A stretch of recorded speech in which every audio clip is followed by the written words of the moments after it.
Երևանի հայտնի ակումբներից մեկում Սերենայում ՔՊԱ-ական պատգամավոր Խաչատուր Սուքիասյանի եղբորորդու եւ գործող դատախազների որդիների միջև ծեծկռտուք է տեղի ունեցել, ինչի հետևանքով դատախազների որդիների ընկերները դանակահարվել են։ Իշխանություն լրատվականը օրեր շարունակ փորձում էր տեղեկությունը հաստատող փաստեր հավաքել։ Իրավապահները համառորեն պնդում էին, թե նման տվյալներ չունեն, սակայն մեր հետաքննությունից պարզվեց այլ բան։ Սերենա կատարած այցից պարզվեց, որ ակումբը փակ է։ Քննչական կոմիտեն դռները կապարակնքել է։ Ակումբի աշխատակիցները, կարծելով թե լրագրողը շարքային հաճախորդ է, հավատացնում են, որ դռները փակ են վերանորոգման պատճառով։ Սակայն մեր նկարահանած տեսանյութից էլ պարզ երևում է, որ կապարակնքված դռան վրա քննչական կոմիտեի կնիքն է։ Աշխատակցի միջոցով ակումբի տիրոջը փոխանցեցինք, որ ցանկանում ենք զրուցել։ Վերջինս նախամաձայնվեց, ապա մերժեց։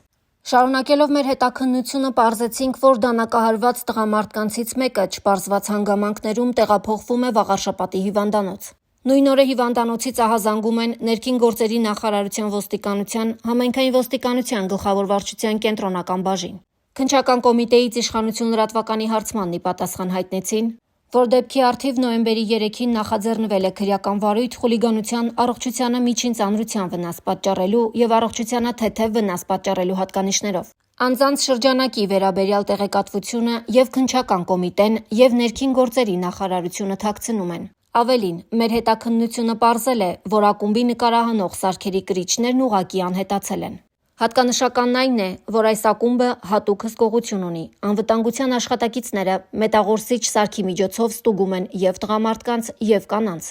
Դեպքին լավատեղյակ անձինք հայտնում են, որ դանակից բացի նաեւ հրազեն է եղել, սակայն իրավապահները ենթադրաբար կոծկում են, հաշվի առնելով գործող անձանց շրջանակը։ Հարց է առաջանում, եթե վերահսկողությունը այդքան խիստ է, ապա ինչպես են ազդեցիկ ընտանիքների որդիները կարողացել սառը զենքով մուտք գործել ակումբ։ Լիա Սարգսյան, Իշխանություն լրատվական։